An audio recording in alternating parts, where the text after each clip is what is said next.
Assalamu alaikum wa rahmatullahi wa barakatuh. Takulandirani kuno ku Free Online Madrasa. Iyi ndi episode number 7 yomwe tikale tikufotokoza za naqidh as-sadisu, naqidhu ya chi6.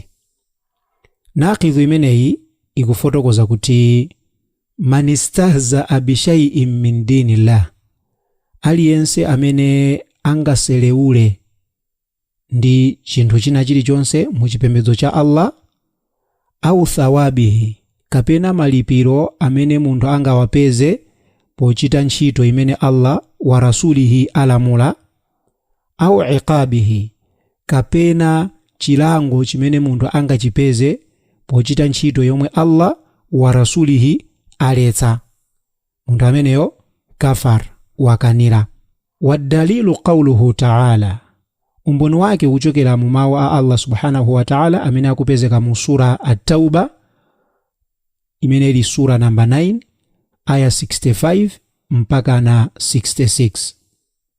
Menemu Allah akunena kuti qul, nena iwe mtumiki, abillahi, kodi ni mwa Allah, wa ayatihi, kapena maaya ake, zizindikiro zake, zisonyezo zake, umboni wake, wa rasulihi, kapena mwa mtumiki wake, kuntum tastahzi'un, zimene inu mukukhala mukuziseleula, la ta'tadhiru, inuyo musapereke excuse ina iliyonse, qad kafartum ba'da imanikum, inuyo basi mwakanira pambuyo poti munali anthu otani okhulupirira.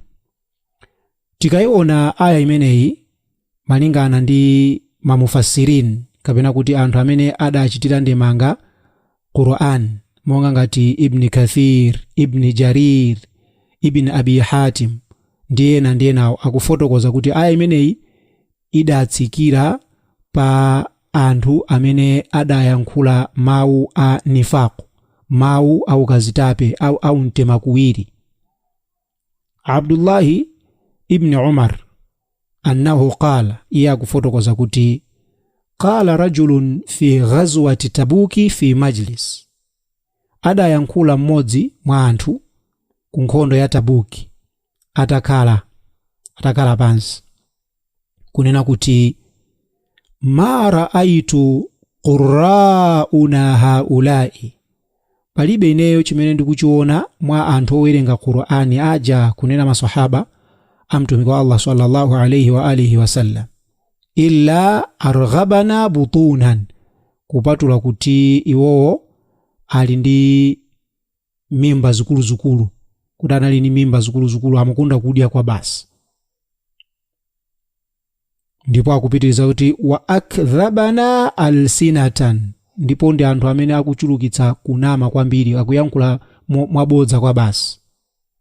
Wa ajbanana inda liqa, komanso ndi anthu amene akuchita mwauchidzete mu nthawi yomwe timamenya nkhondo, amachita zinthu mwauchidzete kwa basi.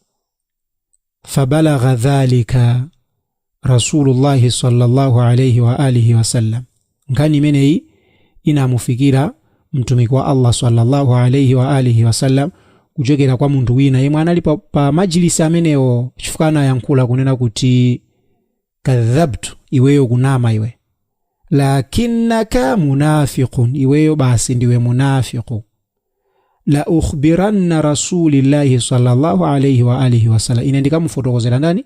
Mtumiki wa Allah.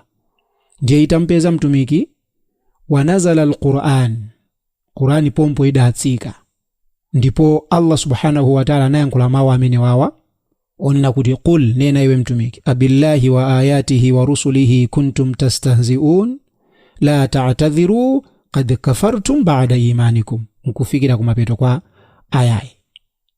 Ndi muona kuti mtumiki wa Allah sallallahu alayhi wa alihi wasallam adamuza munthu amene kuti wakanira pambuyo poti adali otani wokhulupirira. Pofuna kufotokoza mwina momveka bwino, tikamati kupanga moko, kusambwadza chipembedzo cha Allah subhanahu wa ta'ala sipakamwa poka, koma mwina popanga disoli kulipsinya disoli pala anthu ena amapezeka kwamayankhula mwina za malipiro amene alipo mu chisilamumo basi munthu umamona kunyasisa kunkhope. Mwachitsanzo munthu amene akusunga ndevu kunena kuti ukasunga ndevu iwe peza malipiro ankhani mwaona anthu ena akunyasisa kunkhope kuti ndevu zokhazo basi. Kapena ena kumene kutulusa lilime lawo ukukamba zokhudza janna kuti kujanna kuzakhala zotere basi umona chililime akutulusa chililime kukamwako kusonyeza kuti kunyogodola. Kapena mwina kuloza ndi chala mwina kapena kubisa kunkhope kumene kapena kuseka kumene.